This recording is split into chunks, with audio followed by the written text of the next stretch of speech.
दोस्तों कौन नहीं चाहता होगा कि कोई उन्हें बस देखकर ही या फिर एक बार बात करते ही उनसे अट्रैक्ट हो जाए।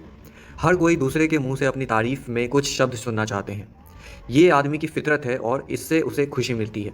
लेकिन ऐसा होने के लिए आपका व्यक्तित्व यानी पर्सनैलिटी दमदार होना ज़रूरी है। आप सब भी बहुत से ऐसे लोगों से मिलते रहते होंगे जिनको देखते ही आप उनके व्यक्तित्व के कायल हो जाते हैं, लेकिन पर्सनैलिटी किसी एक चीज़ से मिलकर नहीं बनी होती। ये आदमी में मौजूद कई अच्छे गुणों का एक संगम है। कई लोगों को इसे लेकर एक बहुत बड़ा कन्फ्यूजन होता है।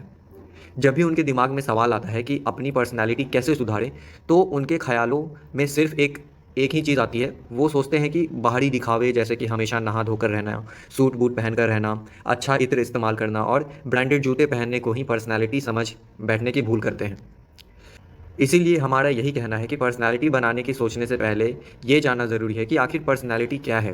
क्या सिर्फ़ अच्छे कपड़े पहनकर सुंदर दिखने को ही पर्सनैलिटी बोलते हैं? बिल्कुल नहीं, पर्सनैलिटी वो है जिसमें व्यक्ति के साफ सुंदर दिखने के साथ-साथ उसके गुणों से भी लोग प्रभावित हों। आपको एक उदाहरण देते हैं। मान लीजिए कोई लड़का है जिसकी काफ़ी अच्छी बॉडी है, बढ़िया कपड़े पहनता है, अच्छे परफ्यूम के कारण उससे अच्छी महक आती है और दिखने में हीरो जैसा लगता है। लेकिन लोगों के बीच उसका व्यवहार बहुत ही ख़राब है। बात करते समय इज़्ज़त के साथ पेश नहीं आता। सबके साथ हमेशा झगड़ता रहता है, यहाँ तक कि अपने माँ-बाप को भी कुछ नहीं समझता। तो अब बताइए आप उसके बारे में क्या कहेंगे? क्या वो एक अच्छी पर्सनैलिटी का मालिक है या उसकी पर्सनैलिटी दमदार है? और सबसे बड़ी बात, क्या आप उसके व्यक्तित्व से प्रभावित हुए? नहीं ना। सच तो ये है कि इतना गुड लुकिंग और हैंडसम होने के बावजूद लोग उसे पसंद नहीं करेंगे, क्योंकि उसके गुण इस लायक नहीं हैं कि हम उससे प्रभावित हों और उस लोग उसकी इज़्ज़त करें। ऐसे लड़कों को अच्छे से पढ़ने और जानने की ज़रूरत है कि पर्सनैलिटी कैसे बनाएँ।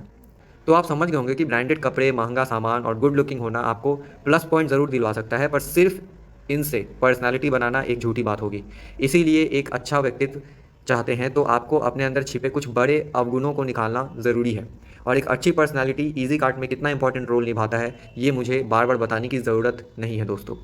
इसके अलावा आपको अपनी कुछ आदतों को बदलना होगा और कुछ ऐसे काम हैं जिनको सही तरीके से करने के बारे में आपको सीखना होगा। तो चलिए अब बताते हैं आपको कि पर्सनैलिटी बनाने के लिए क्या करें और क्या ना करें। पर्सनैलिटी बनाने के तरीके और उपाय जानते हैं। हम यहाँ बहुत ही इंपॉर्टेंट 3-4 पॉइंट्स को डिस्कस करेंगे। तो दोस्तों सबसे पहली चीज़ है, सबसे पहले खुद को पहचानो, नो योरसेल्फ। एक बेहतर पर्सनैलिटी बनाने के लिए सबसे पहले आपको खुद का विश्लेषण करना ज़रूरी है।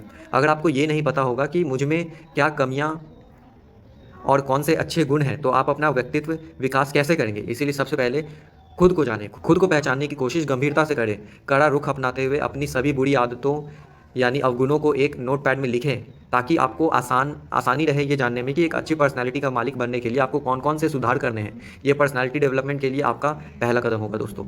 दोस्तों जो दूसरा पॉइंट है वो है दूसरों के लिए जीना सीखें।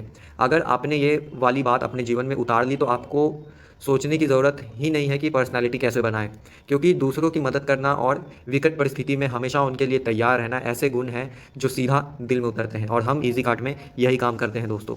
आप जिसकी मदद करते हो उसके भी और दूसरे लोग भी आपके इस गुण से तुरंत प्रभावित होते हैं। एक बात हमेशा याद रखिए, अगर आप दूसरों के लिए जिएँगे तो लोग आपके लिए हमेशा तत्पर रहेंगे।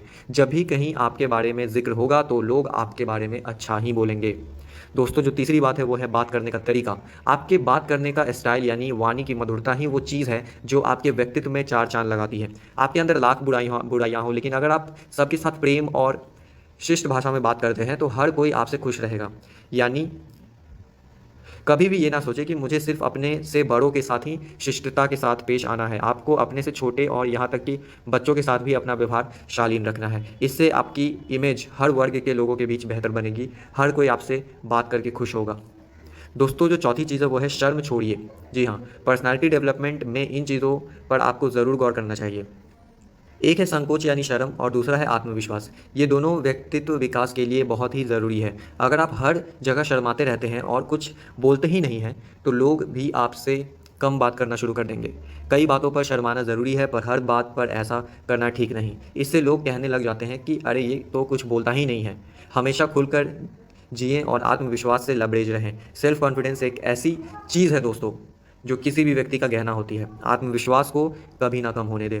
दोस्तों इसी के साथ इस ऑडियो को अपने डाउनलाइन के साथ ज़रूर शेयर करें और अगर आप हमारे यूट्यूब चैनल पे नए हैं तो इसे सब्सक्राइब कर लें, क्योंकि ऐसी-ऐसी ऑडियोज़ मैं आपके लिए लाता रहता हूँ। तो जल्द मिलते हैं अगली किसी ऑडियो में, तब तक अपना ध्यान रखें। जय हिंद, जय ईज़ी कार्ट।